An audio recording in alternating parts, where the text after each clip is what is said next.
Hi, everyone. Welcome to a brand new episode of Not Aspirational. I'm your host, Hannah Aaron Brown. Welcome back, everybody. This is my, you guessed it, fourth time recording this intro, and I know that Jake is in the other room and can hear me every time I scream, yell, cry, and start over. I really try to avoid starting over because energetically, I just feel like it kind of brings it down and then back up, and I don't know, it's not my favorite work, but I've had like multiple technical issues because Mercury is officially in retrograde until the 29th. Do not make any big decisions or sign any contracts until the 29th. Let this be a warning if you need it, a heads up if you will. And I know that last week I was like, I don't want to put out an episode where I'm in a bad mood and I'm, negative. But unfortunately, I'm exhausted. I am so burned out in such a profound way between my day job, my outside of work projects, family in town, friend commitments, holidays, things. I like truly, the holidays haven't even started and I'm a demon. And I'm so excited for Bravocon. I leave the day after tomorrow. I can't speak. But if you think I'm ready, baby, I'm not, okay? I feel like I'm in like Miss Congeniality makeover mode. Like I'm sitting in the pre-event uglies trying to beautify myself for this event. Although my in-laws have been in town for the last week. They just left this morning. So I've been eating and going out to eat. What?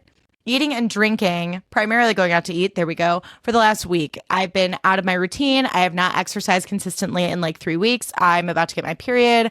I feel like a bloaty, puffy, ugly mess. I got a manicure and a pedicure yesterday, and I purposely hadn't shaved my legs in a while because I wanted to do like a really solid full body shave, mustache to big toe right before I got my spray tan tonight. So I was getting this pedicure yesterday and my legs were so gnarly. And I literally said to her, I was like, I'm so sorry. My legs are disgusting. And the hair was like so dark and so prickly and my legs were so disgustingly pale.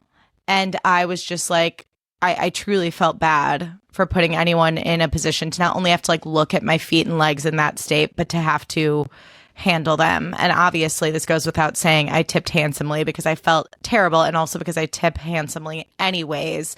But yeah, trying to get hot for Bravocon. Not certain I'm going to be able to achieve the level of hotness I wanted because I've been out of my routine for so fucking long. But here we are. So I'm in a foul mood and I'm sorry. And I don't know, some of you might follow me on Instagram, but I posted something yesterday from the pedicure chair just being like, I am so burned out. I'm so over it. If I'm not responding to your texts, like it's because I want to cry. And I really am at a point where anytime someone's like, let's get together, and we're not like already close friends, but they're like a tertiary person that's like, let's get together. Even if I love them and I love their energy, I think, get the fuck away from me. I think of my life right now. This is what burnout feels like for me. It feels like I'm driving a school bus and every 2 seconds, like I'm on my way to a destination, every 2 seconds, there's someone on the side waving their arm wildly going, hey, stop the bus, I have to get on. And I'm like, well, fine, I'm not an asshole, get on. And then I keep going. And then another person's like, hey, I want to get on your bus. And I'm like, okay, they look really stressed out about getting to where they're going. They can also get on the bus. And then by the time I know it, I have this full bus of people fucking talking and I'm overstimulated just trying to drive my bus to the destination. And I keep seeing people and allowing them to get on the bus. But every time I let them on, I think, how are there more people who want to get on this bus? I don't have any more room on this bus. You too? Like, fine, get on. And then I'm so overwhelmed and I resent everyone on the bus, no matter how much I love them. All I'm thinking is, this started as a bus ride for one, baby. started as a bus ride for one, and now it's a full bus of people that I've decided I owe something to when I really don't. And you know what? As we're going into the holiday season, and I know that people pleasing has been a recurring theme on this podcast because it's been a recurring theme in my life lately. As we're going into the holidays, can we all just remember this? Because I have to remind myself this, and I've been doing a bad job at it. So I'm reminding myself again right now, and also reminding you. Sometimes when my people pleaser tendencies are at a 10, the way they are right now, and I'm burned out the way I am right now, when someone that I'm not super close with asks me for something, whether it's let's get drinks or come to my party or can you do this favor for me, whatever, I think to myself, well, I'm a bad person. I should be there for the people in my life. You have to show up for the people in your life. Tertiary people who decided that you guys were close without you consenting to being close or feeling that mutual closeness, they don't count as, quote, people in your life. You can show up for the people in your life, the actual people in your life, close family and friends. Those are the people that you should really be showing up for. And often those people are not the ones that are grabby with your time and your energy and you have to call me back and you didn't come to this dinner and you couldn't make it to this thing. I've found that the people who get grabby with my time and energy are the people that I don't actually, in my gut, feel that close to. And I've been forcing it from this place of people pleasing and wanting to be nice and not wanting to leave anyone out and not wanting to hurt anyone's feelings. But ultimately, if I were honest in my gut from day fucking one, I would not have let this person into my life to the extent that I have. And I find that this is a pattern for me. And I get mad at myself because I'm how are we here again? How are we here again? So my mantra going into the new year is no new friends. And I know it sounds mean and I know it sounds harsh, but I guess I'm at a point where, and this is just a personal thing, because I have some friends that are I have this friend in my life and they kind of stress me out. So all we can do is get drinks once a month and that's good enough for me. And my argument to that is, love and light if that works for you. But my argument is the older we get, the more precious our time and energy becomes.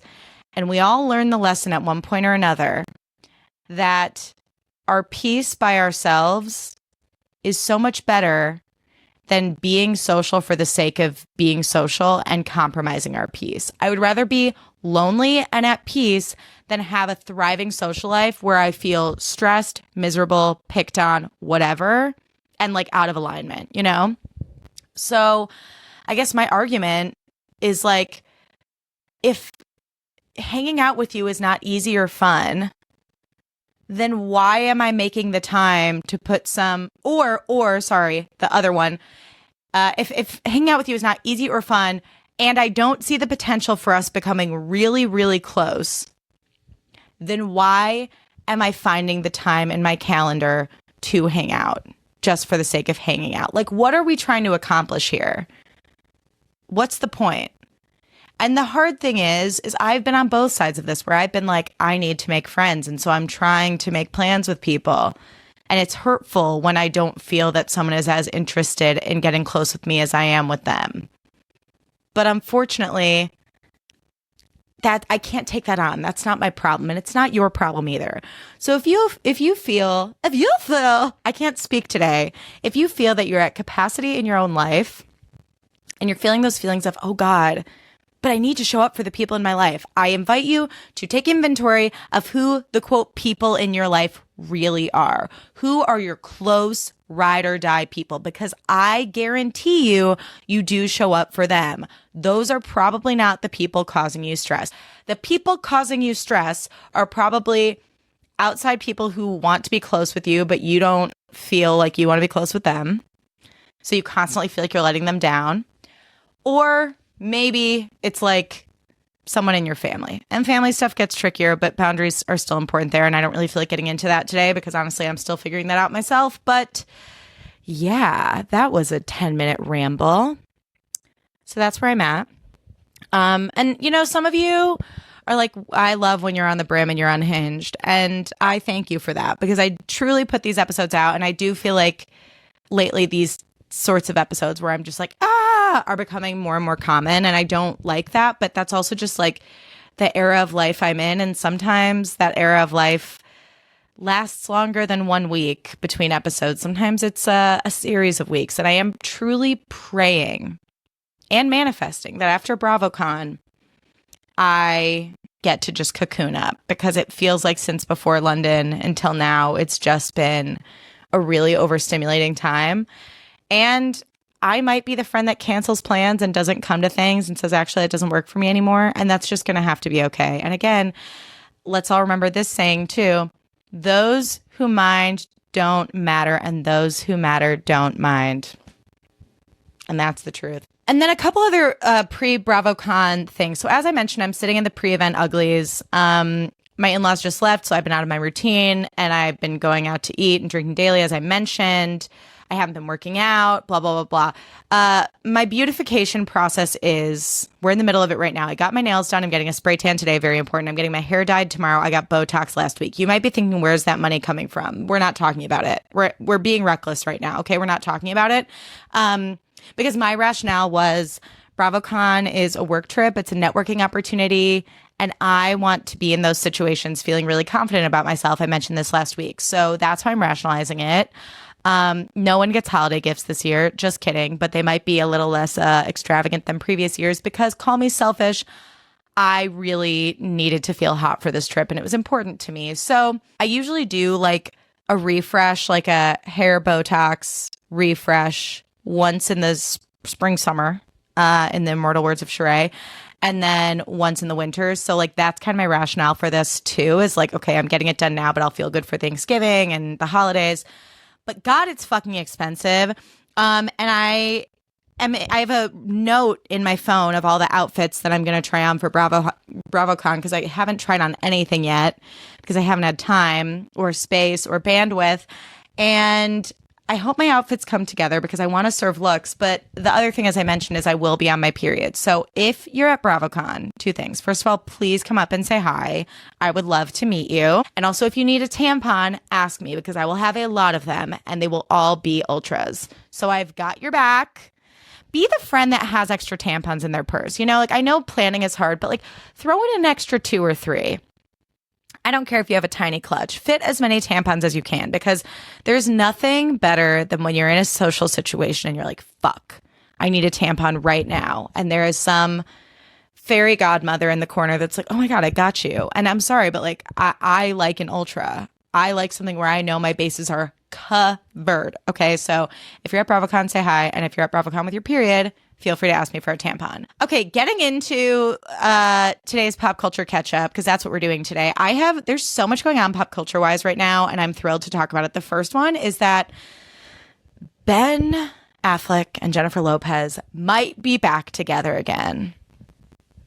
Cue the Scarlett Johansson Marriage Story meme where she looks tired. That's me right now. That's been me for the last month, as we all know. So they were promoting their movie Kiss of the Spider-Woman, and this one Instagram account called The Hollywood Fix keeps posting pap videos of them, including like them kissing each other in Ben's driveway at his house, and then another where they were like walking hand in hand at some event. It looked like they were in Europe, and I was like, I cannot. And this isn't even just coming from a place of jealousy. I literally cannot imagine like a 25-year situationship that's like on and off. And to both of them, I say, grow up. And to both of them, I also say it's in some ways kind of admirable that they're both clearly so, with love and light to my sweet, sweet Ben, immature at times, because I'm like, clearly if you've tried this 50 million times and it's been flaming garbage every time and unsuccessful, like, why would you keep trying it again? But I also feel like maybe they're like Steven and Lucy from Tell Me Lies, where they just have this sort of toxic attraction to each other, where it's like, only they get it. They're the only ones who understand. And like, the only people who need to understand are them. And so like, they just keep finding their way back to each other. Like, I have no doubt that in their mind, their love story is this like passionate tale of ups and downs. I mean, we saw that in J-Lo's documentary called The Greatest Love Story Never Told or Ever Told or something, that like cringy documentary she did on Prime. But yeah, I think in their minds, it's like a true love story. And I'm like, you guys, to all of us, it's just chaos. And I really, yes, it stings knowing that once again, Ben is with J-Lo, but more importantly than that, I just don't want to watch it because I'm just bored. I'm bored of this narrative. I want to see Ben Affleck date like Helen Mirren. Like, wouldn't that be so heavy metal if like some Hollywood playboy dated like a really hot woman of a certain age? Like, that is Ben Affleck and Susan Sarandon. Susan Sarandon would like dom his ass. And honestly, I think that's what he needs. Like, I want some interesting Hollywood storylines. I don't want to see the same celebrities date a million different times. And I'm sick of seeing these Hollywood 55-year-old men date and impregnate like 23-year-olds. Like, I'm exhausted. Speaking of tired Hollywood storylines, Jake Shane got his own show on Hulu about his life. Now, if you don't know Jake Shane, his TikTok handle is like pussylover08 or something like that. And I did see him once in the wild, and he was not very nice, which was disappointing. So I just need to like say this up front. I'm triggered by Jake Shane. I don't think he would be nice to me. I think he would be the kind of guy who, like, if we went to college together, would think he was too cool for me.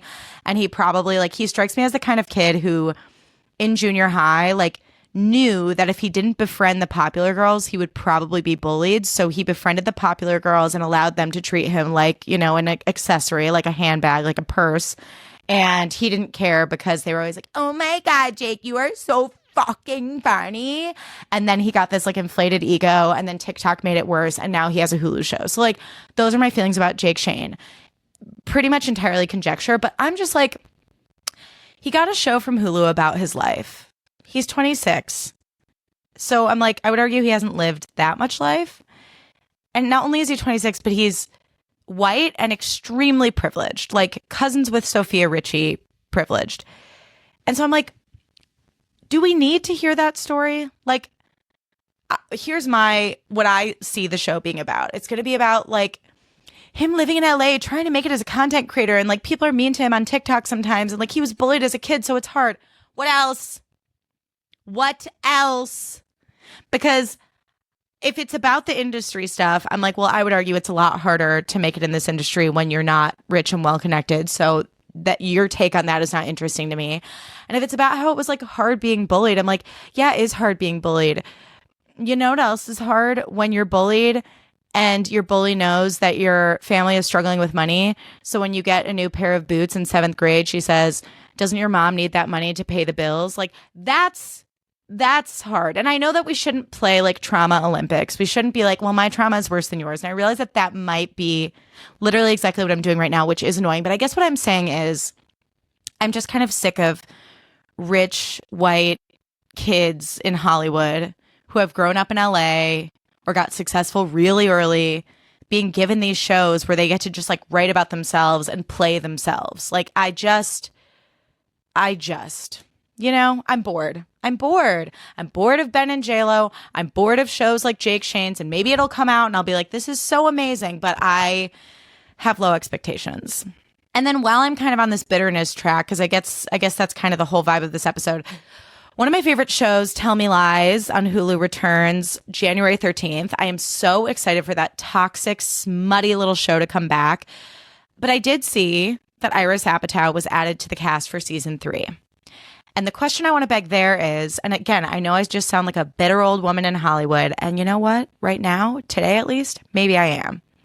The question I want to beg there is, do we need a show with not 1, not 2, but 3 Nepo babies in it? 3? Because in case you don't know, Grace Van Patten, Nepo baby, she plays Lucy. Jackson White plays Steven, Nepo baby. And now Iris Apatow in it, added to the ensemble, Nepo baby. And I'm just disillusioned at this point in the year, which you all know because I won't shut the fuck up about it. But I am just like, I'm bored. I guess that's how I'm feeling about the industry as a whole, between like the Jake Shane show and then Iris Apatow. I'm like, it's not that like, I mean, Grace Van Patten, great actor. Iris Apatow, I haven't seen her in a lot, but like, I'm assuming good actor. Jackson White, great actor. It's not even about the talent.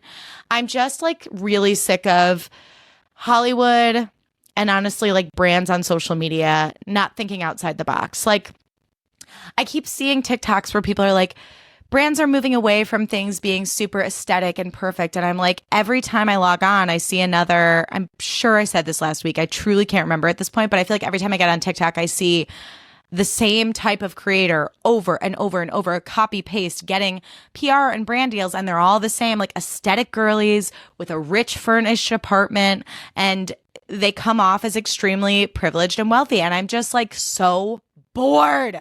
I'm bored of the privileged, wealthy people getting everything. I'm bored of hearing their stories. I'm bored of this industry trying to make me sympathetic towards them. I don't feel bad for them. I don't care. Like, especially in this climate with everything going on in this world, I don't feel bad for you if you were bullied. I don't feel bad if it took you until 25 to make it in Hollywood. Bitch, try being like 70. Try being Michelle Yeoh. Like, enough. Like, enough. So, yeah, I mean, I'm like excited for Tell Me Lies to come back, but when I saw Iris Apatow was joining the cast, I said, and another one gone, and another one gone, another one bites the dust. Another one bites the dust. Hey, hey. I've really had enough. And also, I'm like, you know, you might be thinking, Hannah, you were never going to be cast on Tell Me Lies. You're 34. But that's not true, because guess what? Did you see that Pamela Anderson movie last year, The Last Showgirl? Well, Billie Lourd is like 33. And guess whose daughter she is? Carrie Fisher, R.I.P. And she played, you guessed it, a college kid in The Last Showgirl. So I've had enough. Okay, moving right along. Moving right along. A Nepo baby who has been humbled is Kim Kardashian. She failed the bar exam, and that fucking sucks. I will say this reminds me of a personal tale that I'm going to tell right now. When I was in high school, they would announce the musical at the end of the year prior for the following year. So freshman year going into sophomore year, I knew that the musical my sophomore year was going to be Cats.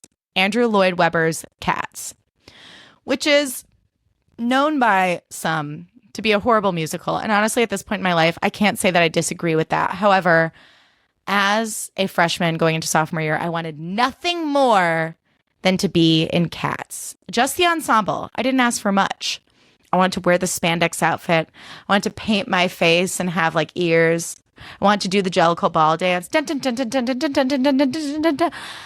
And there was a singing audition and a dancing audition. And I respectfully crushed the dancing audition. That was never the problem. Singing audition, I got a little nervous.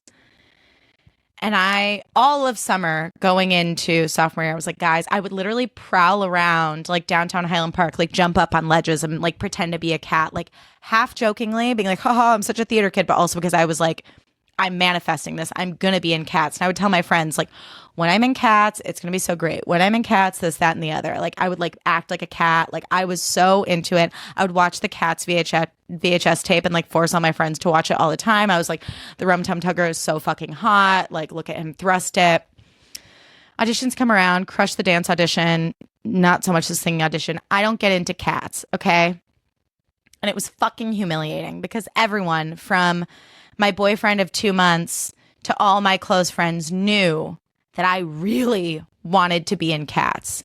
And so to have to face the rejection of not getting into Cats, while some of my other friends did, in fact, most of my friends did, in fact, get into Cats, was, in a word, humiliating.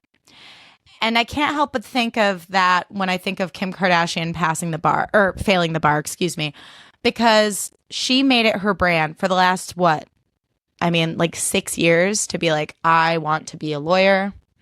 I want to pass the bar. I'm going to law school. I'm going to help people who were wrongly incarcerated get out. And then she fails the bar exam. It's so, to me, embarrassing. I don't think I could take it. And obviously, Kim Kardashian's been embarrassed on a huge scale a million times. I do think she's Teflon at this point.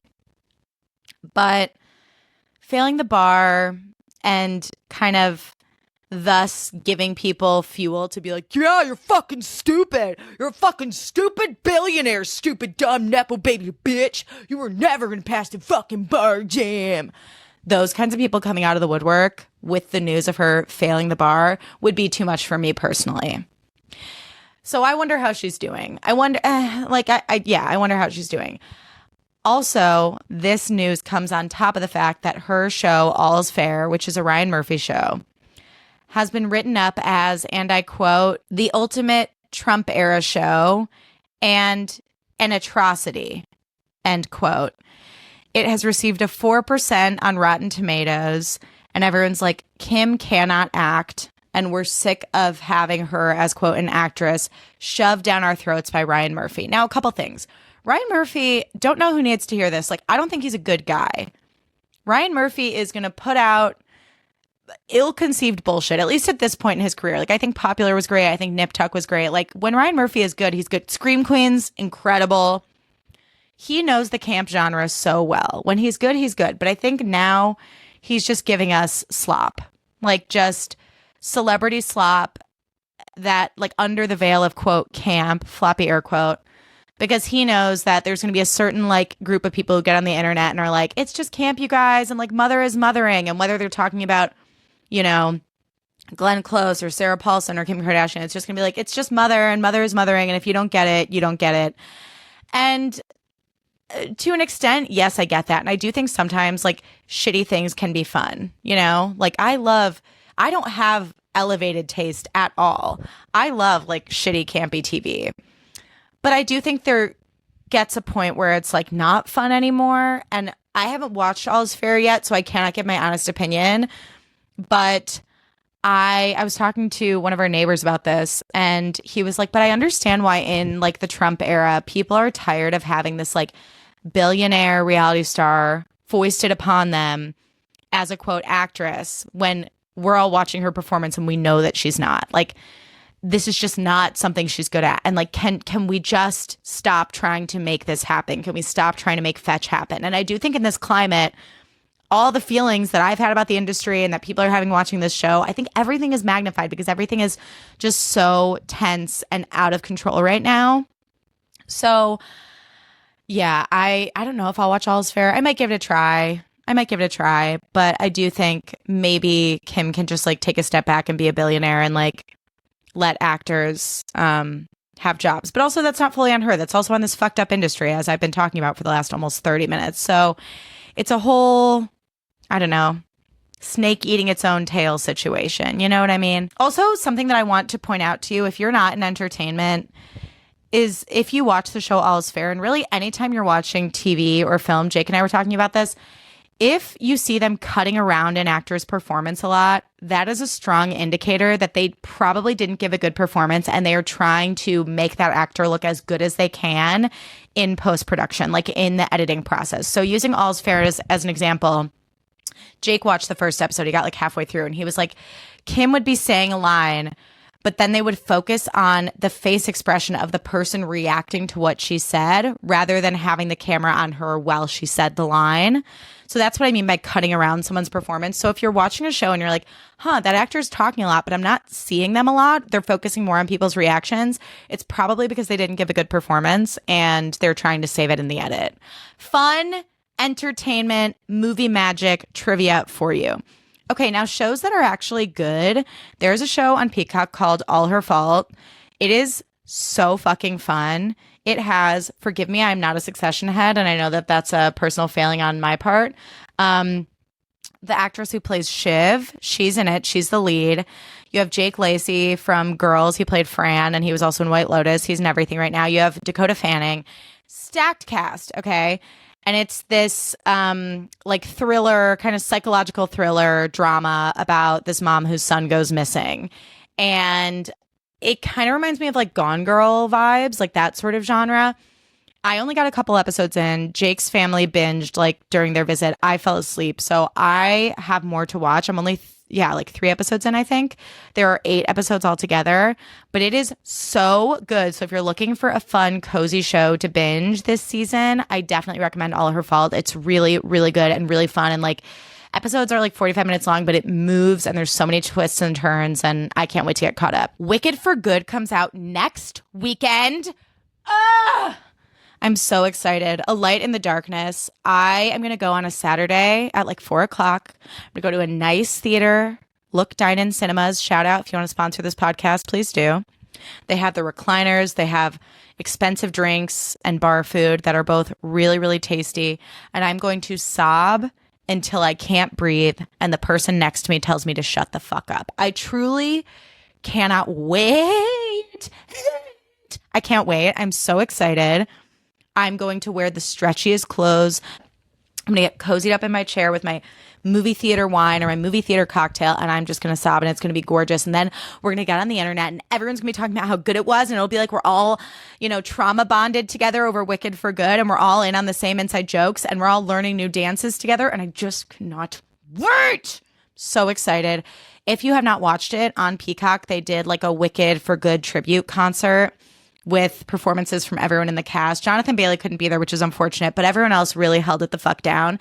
And it was amazing. I wept during that, full body chills, nipples got hard, like a truly perfect, hour and a half of my life. So if you haven't watched that, I highly recommend it as a little amuse-bouche for going into Wicked for Good next weekend.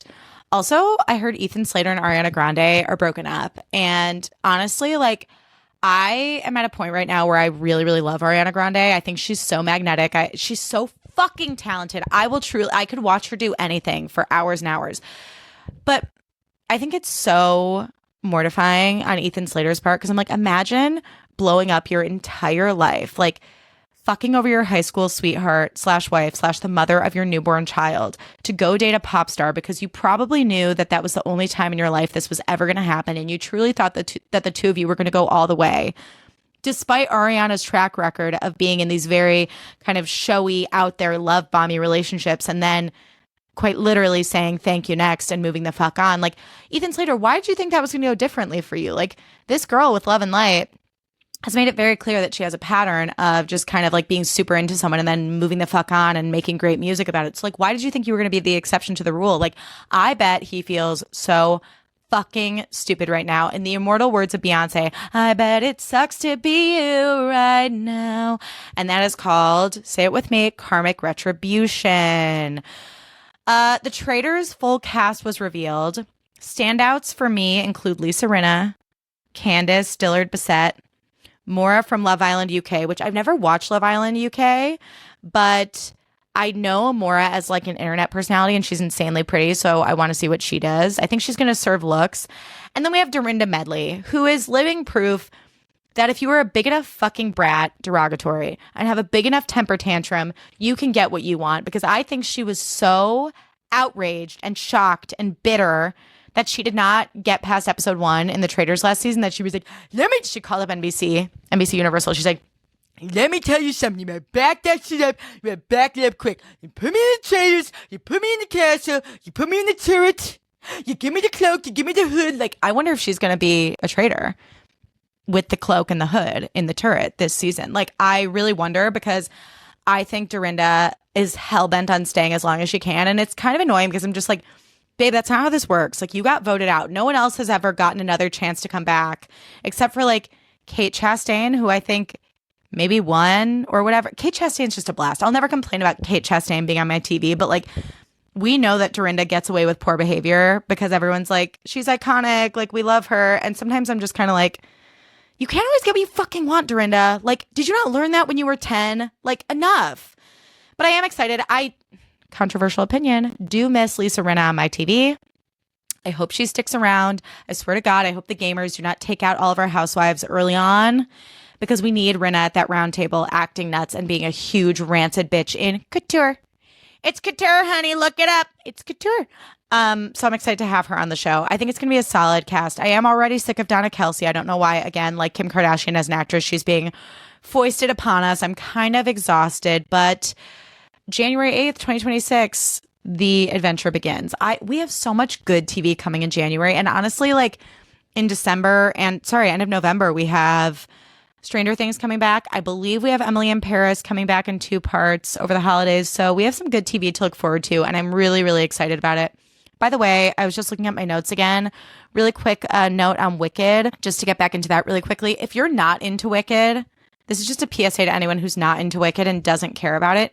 Do not agree to watch the movie with your friends who you know are obsessed with Wicked and care deeply about Wicked, because I know this sounds pretentious and annoying, but we have a physical reaction when our loved ones don't care about Wicked or pay attention to Wicked. It really bothers us. So just be self-aware enough to be Love and light to my Wicked loving friends and family. I'm not going to watch this with you because I don't care. And you will be disappointed in my reaction, because as a Wicked loving theater kid, what we yearn for, what we crave is to bond with other Wicked lovers and be unhinged about our passion for this show. And again, that's like what I was saying about like the TikTok and the internet of it all. So like if you're not into Wicked, just know that, in the immortal words of Alison DeWan, know that, and then, manage your Wicked loving friends' expectations, please. Okay, to close things out, we have 2 grow ups. 1 is being mean, but not in a fun way. And in your spirit what the difference is.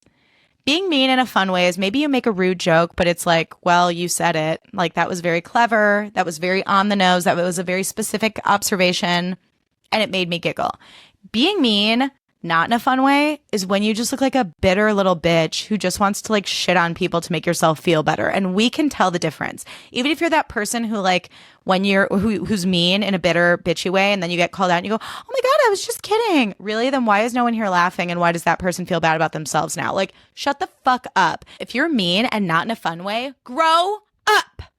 Go to therapy and grow the fuck up. Next one, and this one's controversial, is anyone who says cha-cha-cha when someone's singing happy birthday past the age of, I'm going to give you 11, past the age of 11, grow up. And it's not because I'm against whimsy. I love whimsy. I love doing stupid shit and saying things in some sort of, niche way that me and my friends find funny. But cha-cha-cha, to me, here's what bothers me about it. I think it shifts focus from the person whose birthday it is. This is such a Leo like rationale. I think it like is attention seeking in such an overt way that it's annoying. I do. And I think I think it shifts focus from the person whose birthday it is, and it puts the attention on yourself. And I think it's just kind of loud and obnoxious and overstimulating. So if you're over 11 and you're still saying cha-cha-cha during happy birthday, I need you to grow up. And honestly, hot take, when people harmonize, happy birthday to you. Enough. Grow up. Grow up. This is not your time to show off how good you are at singing, okay? And another one, and many more. Like, I take your Michael Bublé crooning the fuck out of here, away from me and my birthday cake. Okay, I don't want it around anymore. I'm embarrassed. I'm already so embarrassed by people singing happy birthday to me, which is a that's more my Aquarius moon and not my Leo sun talking. But like, I get really uncomfortable when people sing happy birthday to me, or when people sing to me in any sort of capacity. Like, it's truly my worst nightmare. So when you like add a little pizzazz, whether it's, harmonizing or cha-cha-cha and many more, I just go, I want to like peel my skin off, fold it inside out, and like crawl away as just a mass of flesh and bone and muscle and blood. You understand? So anyway, am I okay? The answer is no. Thank you all so much for listening. If you don't follow me already, I don't know why you would want to, but feel free to follow me at Hannah Aaron Brown across social platforms. Thank you so much, Libsyn, for hosting this podcast. If you love the show, leave it a rating and a review. Share it on Instagram. Share it with a friend. Leave a comment. Subscribe on YouTube. I would love to hear from you. If you ever want to write into the show, by the way, whether it's for a Wellness Check Wednesday or just because you want to say hi, you can get in touch at notaspirationalpod@gmail.com. That will be in the show notes for you. Thank you all so much for listening. Hang in there as your unhinged friend, parasocial friend. I love y'all. Hang in there, and I will talk to you soon. Bye.